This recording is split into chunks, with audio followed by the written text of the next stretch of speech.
Light the beam, because it's time for Nerdy for 30, the podcast where we talk about nerdy-ish movies for 30-ish minutes. My name is Kevin Bauer, a.k.a. the Critics' Choice. With me, as always, the People's Champ, Tim Cack. If you feel it, chase it, baby.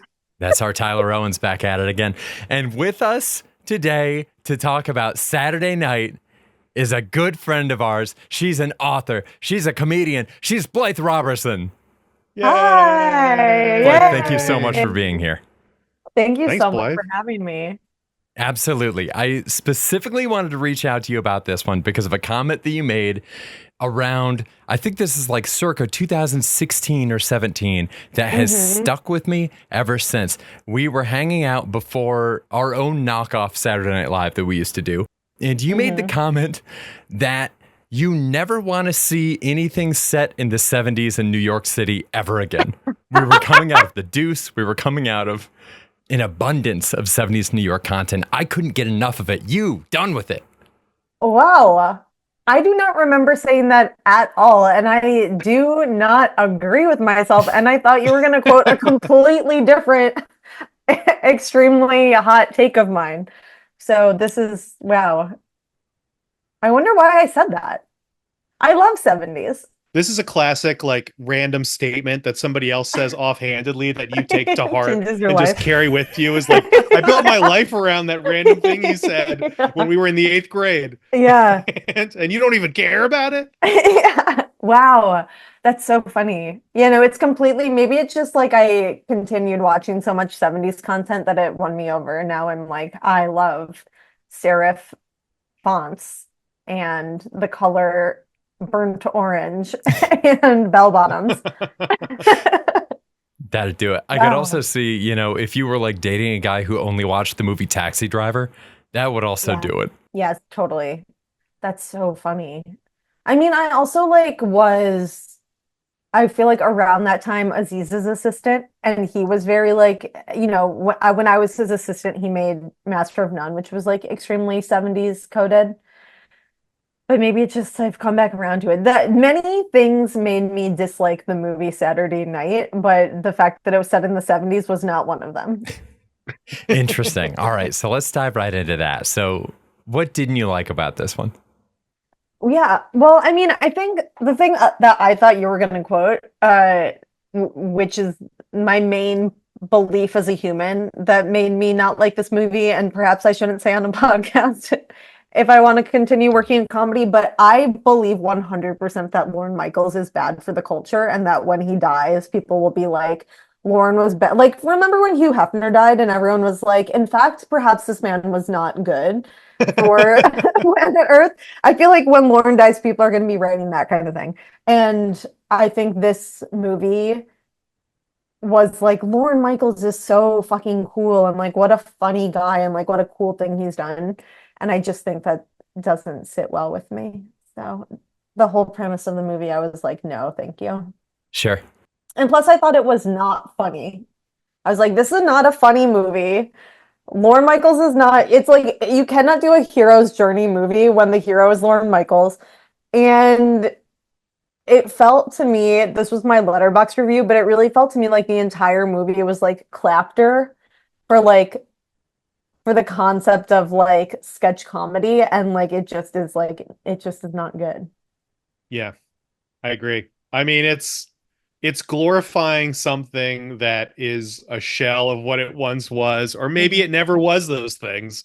I feel like SNL is real. I was feeling very conflicted watching this because SNL is simultaneously, it feels like a reminder of all my comedic failures, and is also an institution that I have zero respect for. And those are conflicting ideas, but it's tumultuous. I mean, it's like, it feels like SNL is like when you're a kid and they're like, what job do you want to be? And it's like, well, astronaut, firefighter, cop, doctor. And it's like, those are just the only jobs you know. Like, you move to New York doing comedy and you're like, well, I could write for late night. I could be on SNL. And those just seem like things that are in the zeitgeist and possible. And then you kind of realize they're not actually possible. And it just kind of it left a bitter taste in my mouth. I think I'm kind of a jealous person dealing with that. At the same time, I don't respect what SNL does. I think it's bad most of the time.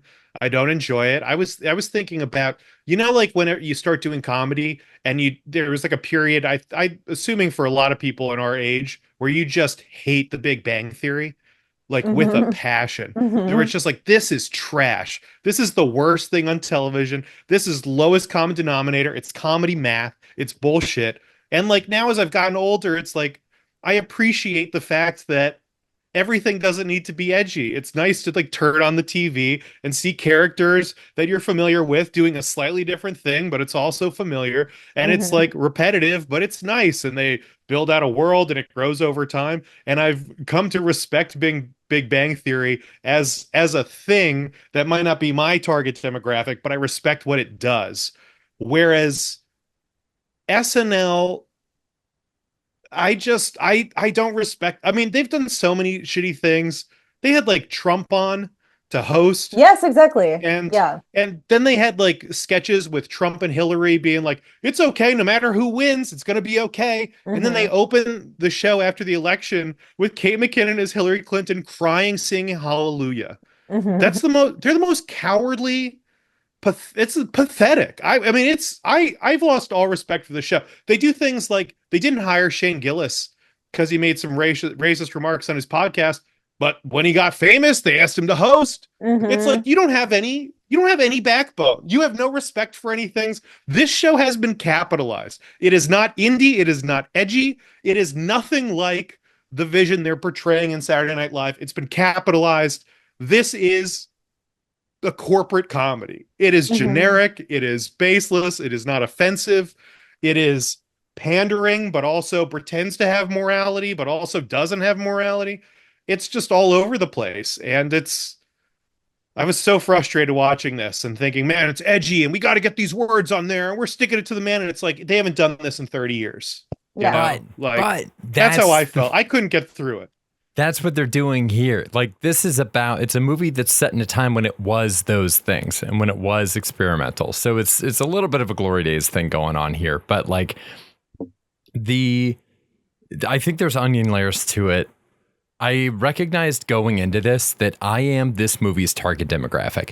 The reason that Mm. I got into comedy in the first place was seeing Weekend Update when I was like 11 years old and wanted to do that, wanted to be a cast member. And then getting older, reading Live from New York, learning more about it, I specifically wanted to be Lorne Michaels. I spent my 20s trying to be Lorne Wow. Michaels Oh so yeah. hard.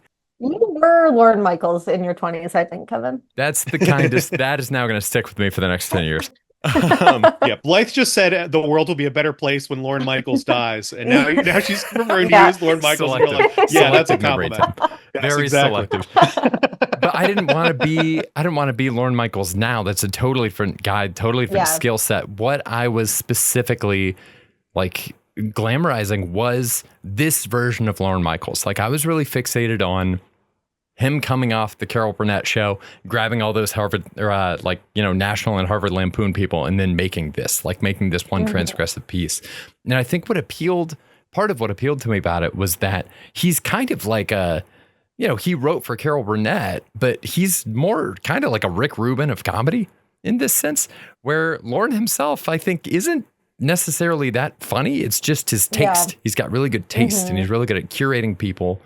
And I think this movie shows with a lot of help from Rosie Schuster, he's able to kind of like corral that talent as well and make that work. And I think it's interesting that he kind of, it reminded me a lot of the thing in the Steve Jobs movie and that old Steve Jobs quote when he says, I play the orchestra. I feel like Lorne Mm. is that equivalent for this time Mm. period and for what he does now, even. Yeah, that's interesting. And I think that's like why it feels legitimate to hold him to account for like booking Trump on the show and for like putting Fallon on the air and like letting Fallon tousle Trump's hair, and like it does seem like he really like has a finger in like it is his taste that like allows these shows to like be legitimizing forces for fascist politicians and such. Also, then it just is like, yeah, when it's not funny, it's like, yeah, because Lorne made it like this. Yeah. I mean, that's one of the things where it's like, you got to wonder. I maintain, I've said it on the show before.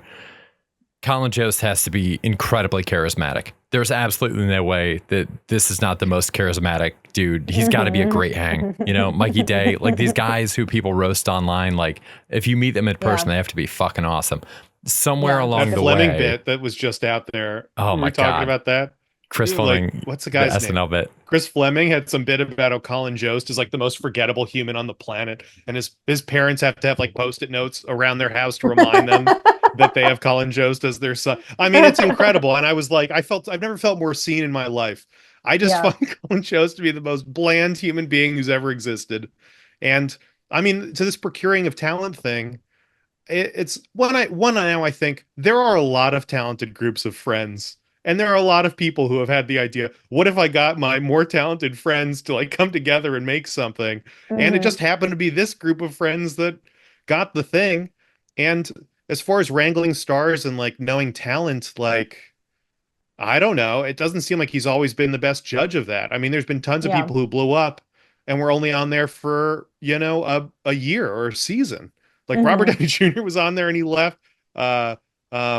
Oh gosh, I'm blanking on everybody's name, but yes, there's Julia Louis-Dreyfus was on there for a year and left, and it just seems like there's a lot of instances like that where I don't know if he really knows what he's doing. Yeah, and I feel like we all know so many people who have worked or currently work at SNL, and I feel like there's like all those people are funny, and like I have found many things on SNL funny over the years and found many things made by alums of SNL funny, but I feel like there is just like a very deadening force to like the show in a way that I know everyone's always been like, oh, it used to be so much better, but I do feel like there's something about the show that makes funny people not quite as funny as they would be otherwise.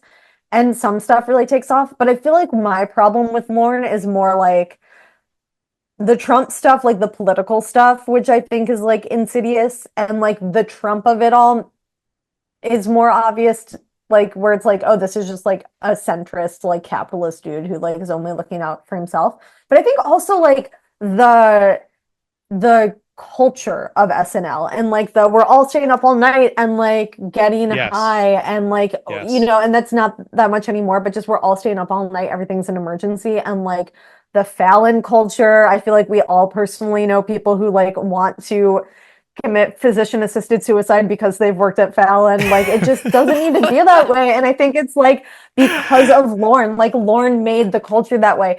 And like I read Kitchen Confidential for the first time 2 years ago and had never read it before and was like, oh, like all these like kitchen cultures things that Bourdain talks about, it's very clear that the culture is bad because of him. Like he could have made the culture not bad, but he gets away with it because he's so likable and charismatic. And I feel like that's what's missing with Lorne is like Lorne made the culture for comedy bad, but like Lorne is a nothing personality, so like he doesn't get away with it, you know?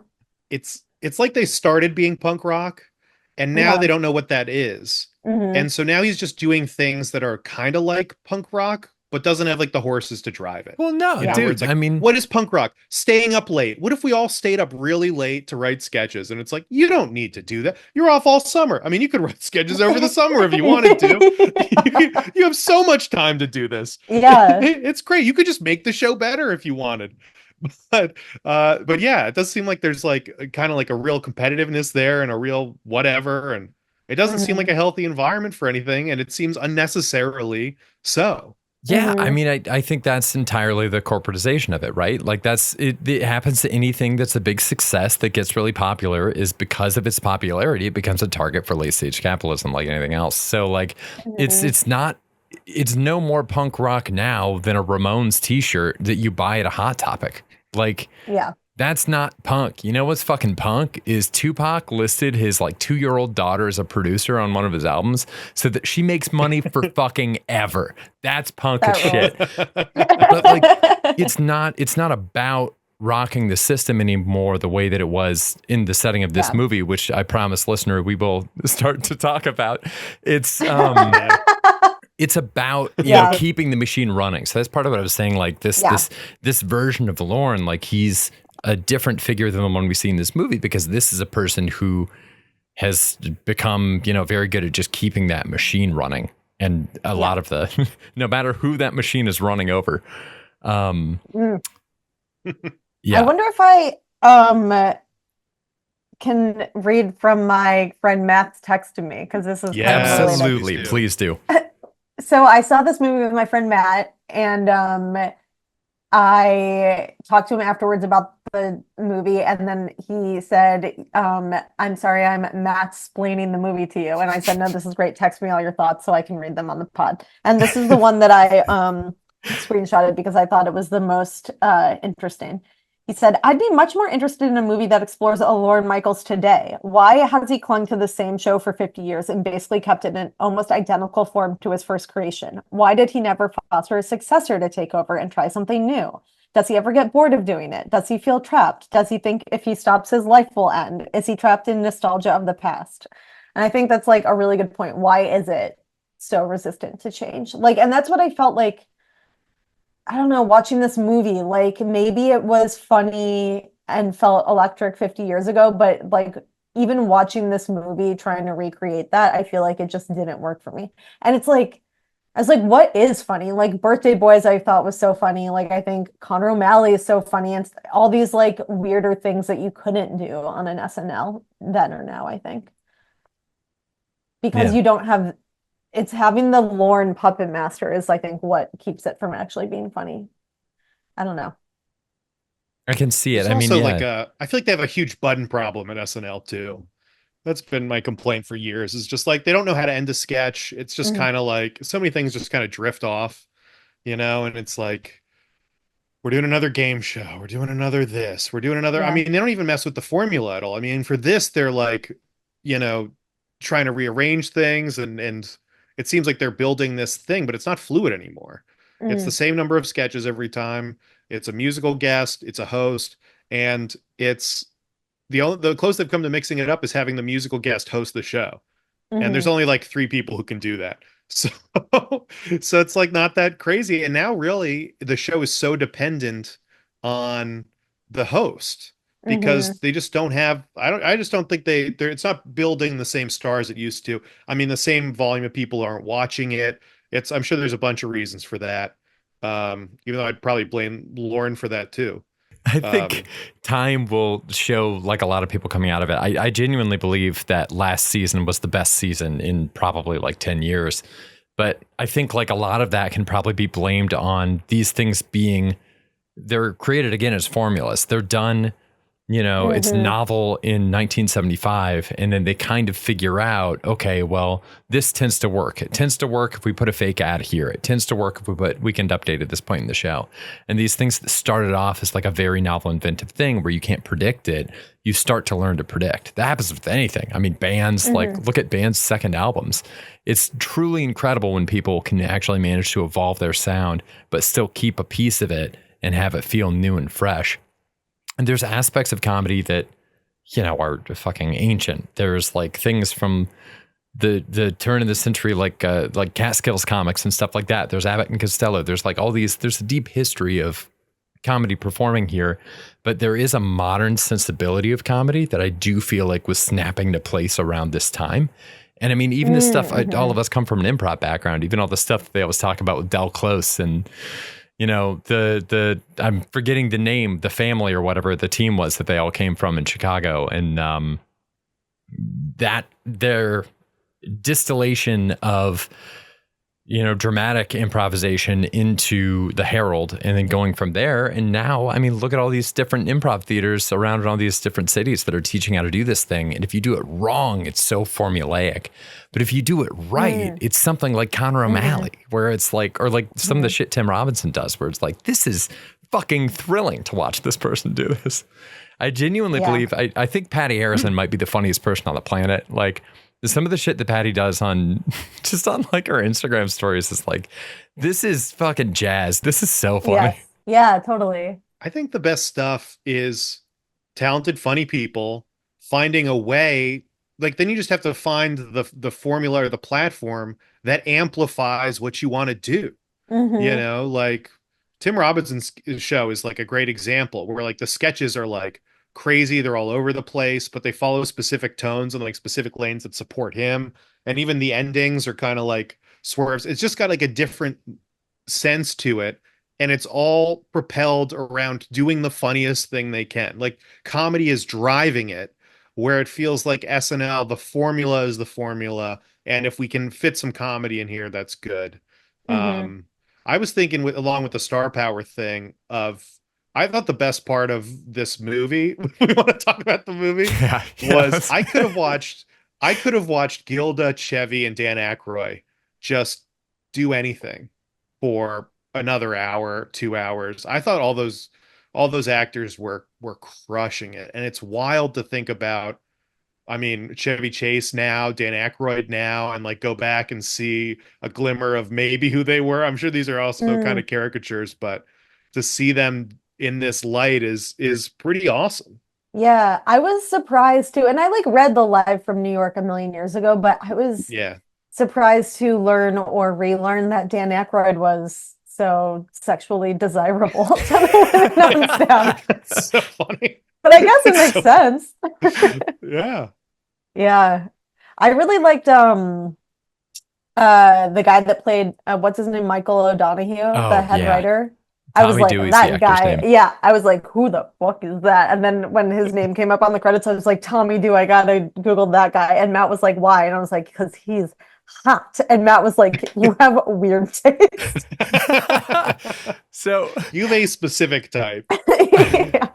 I was like talking with Lauren. I showed Lauren the National Lampoon documentary. Lauren, not Lorne. Yeah, Lauren, my girlfriend.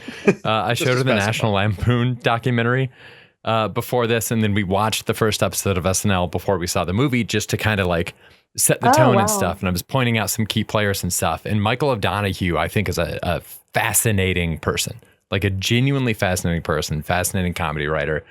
Such a dark guy. There's a book about him. I don't know if it's in print anymore, but if you can pick up a copy, it's good. It's called Mr. Mike. And then it's so fascinating to me that, like, I think the last major thing he worked on before he died was the movie Scrooged, it's fascinating to me that somebody who's that misanthropic his entire life is drawn to a movie about Scrooge that is a dark movie, but also ends with Bill Murray in like a much more humanist place at the end. And I just think there's meat on that bone. And I thought Tommy Dewey's portrayal was fucking phenomenal. So good. It's really fun.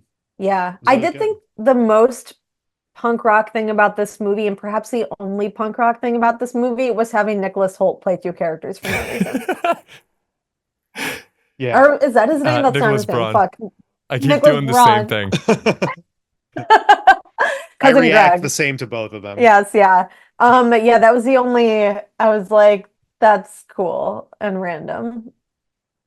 But It's other kind than of cool that, and random, but I didn't find either of them interesting. Am I crazy? I didn't like either of them. I was like, I watched, Man on the Moon or whatever with Jim Carrey, and I thought that was a great movie, but I don't know. I've never found well,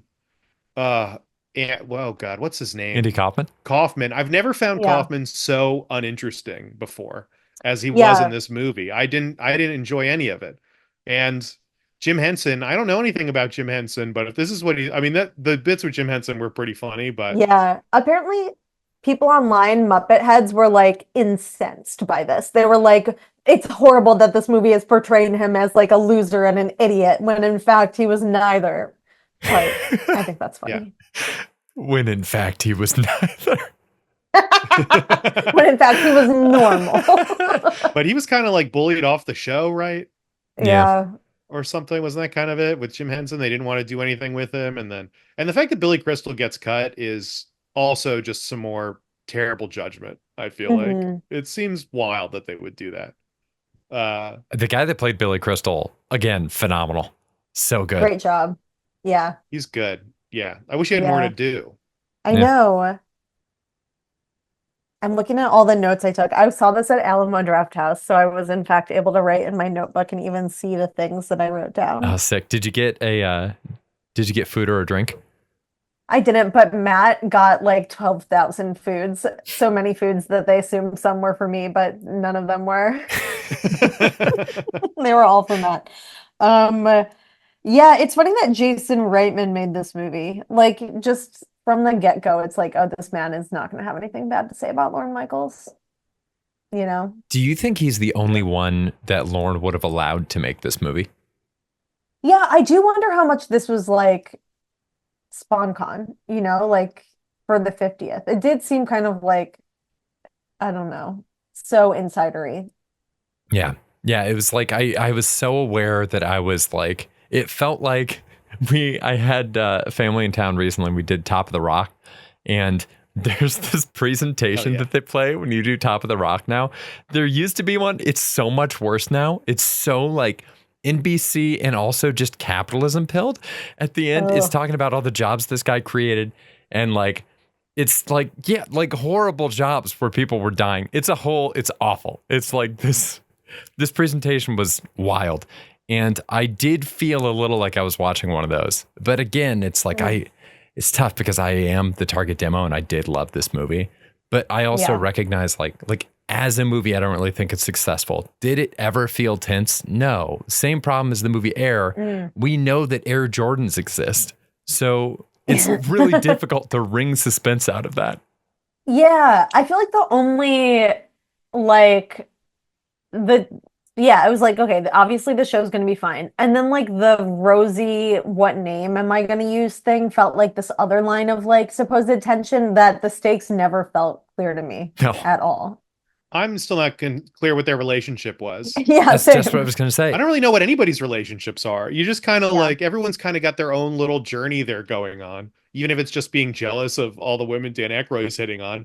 Yeah. And it's like, I don't know if any of this is important. Does any of this matter? What's going on with this? Who cares what her last name is? I've never heard of this person before in my life. I guess I don't know anything about SNL, but I'm like, Lorne was married. I don't know. I I just assumed he was like a bachelor, a lifelong bachelor. That's like the energy I feel like from Lorne. Totally. And he found a guy in a bar an hour before the show. Also, I guess I have no concept for when SNL starts. I don't know what time SNL starts, and they kept throwing up times on the screen, and I was like, "Oh shit, it's gonna start right now!" And then it's like, there's like 30 more minutes of the movie, and I'm like, "Wait, what? What tension? They should just throw up like 30 minutes before, 14 minutes before. Like, I don't know what the countdown is. Was it midnight? Did it air at midnight? 11:30. But also, they talked about midnight. There kept on being people that would like walk through and be like 45 minutes to showtime. And something that really like ground my gears is that no one ever responded, "Thank you, 45. Thank you, 30." It's just like such a thing of anyone I've ever known who performed is always like, "Thank you, 5." Yeah, it was very, but then also on that note, like the movie started with the quote that's like, we don't do the show because it's ready, we do the show because it's 11:30. And I was sat next to like two like white boys in their late 20s, and they laughed just at that. They laughed at that quote, and I was like, "Oh, these boys is who this movie is for." And they were laughing the whole movie. So I also want to say, like, I didn't like this movie, but I know that it was enjoyable to other people. Wow, soft touch. That is those guys are I'm jealous of how much they enjoy life. Kevin, did you have any like takeaways watching? Because the only thing I took away from this was like, I want to watch the first episode of SNL now and just see what it was actually like. Did you, what was that like coming from the first episode? I don't know. It was kind of cool to see all the sketches, but I was also like, I don't understand how any of this is. Some of them were funny, but then they opened the show with the Belushi thing up top. I'm like, I don't know what this is. He's just repeating a thing, and then he also has a heart attack, and people are dying and clapping. There were so many moments when people just they do a sketch, and the thunderous applause and laughter that Bits got in this is just crazy. There's like 30 people in the room.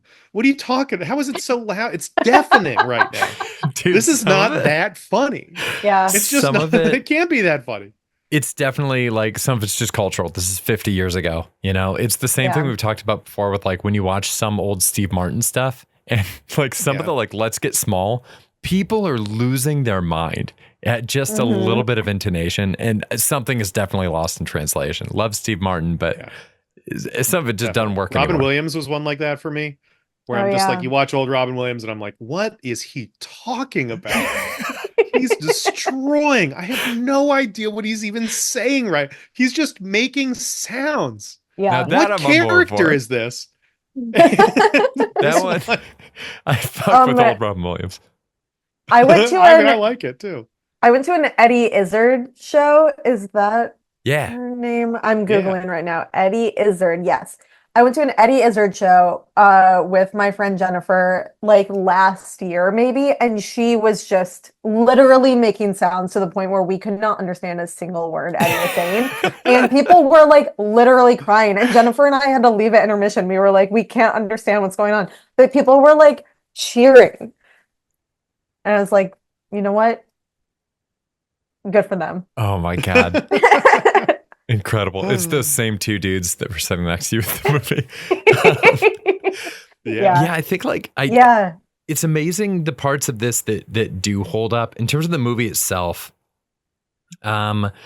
Just fun to see backstage and fun to see moments dramatized that I've read about and heard about in other documentaries.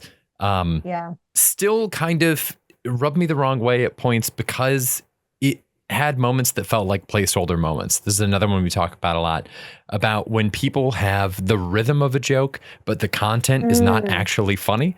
And the audience laughs because they know the rhythm. But the part where Michael O'Donoghue is saying a bunch of foul things to try to get the censor to quit is an absolutely preposterous conceit. Because even if they used an exact quote from him, the things that he is saying are foul, but don't necessarily have that much of an actual comedic punchline to them.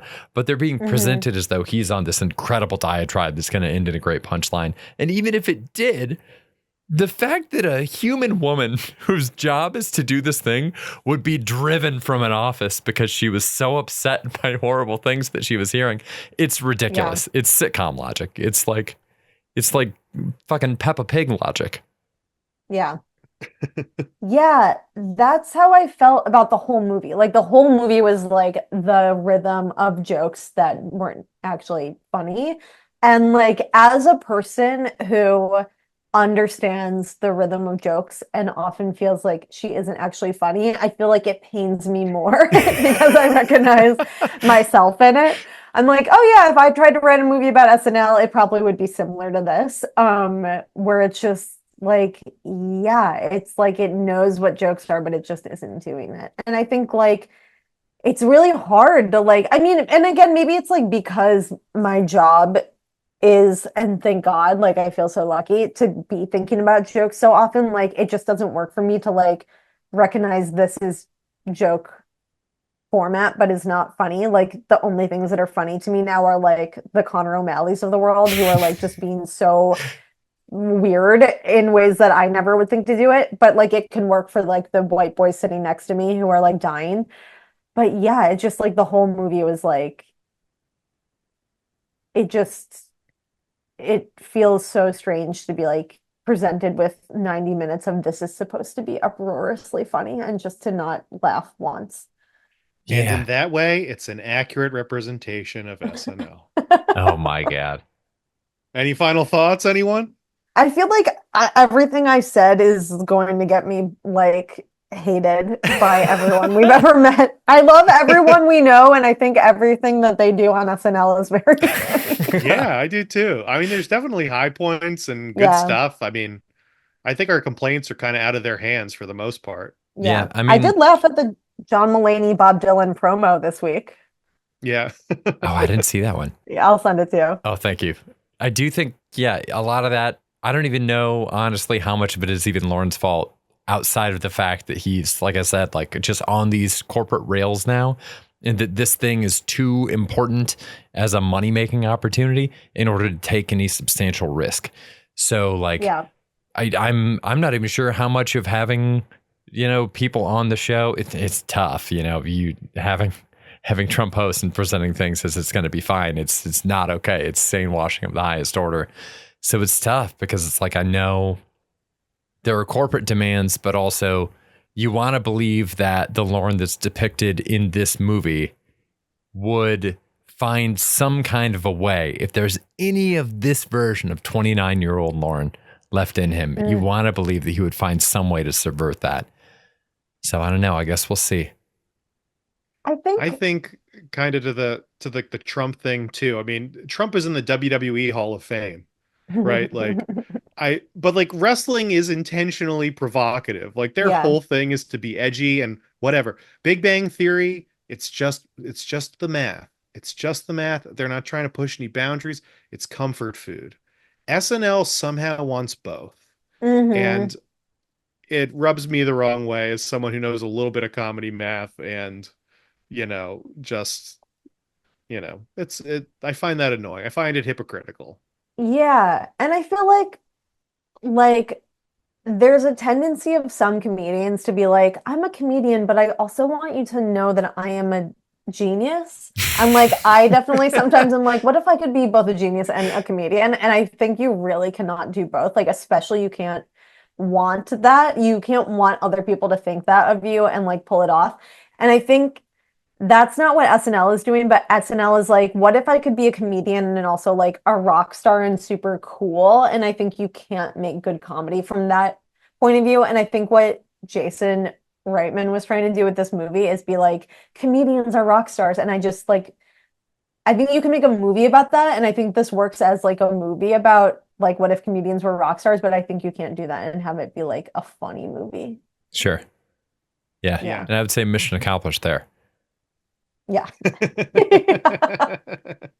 Loved it. Not funny. Listener, what did you think? Let us know. Send us an email, nerdy430@gmail.com. We'll read it on the show. Blythe, thank you so much again for being here. This is great. Please come back Thank again. you. Yeah, thanks, Blythe. Do you have anything you Oh my want to God, plug? anytime. No, just my great friendship with you guys. Oh, I love that. Shucks. Wow. Bye. We'll see you soon. Oh, someone's getting an invite back. Hell yeah. We'll be back here again next week with, I think, what are we doing? La La Land or Lethal Weapon first, Tim? Do you remember?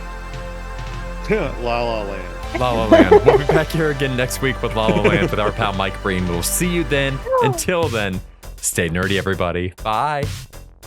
Bye. Bye.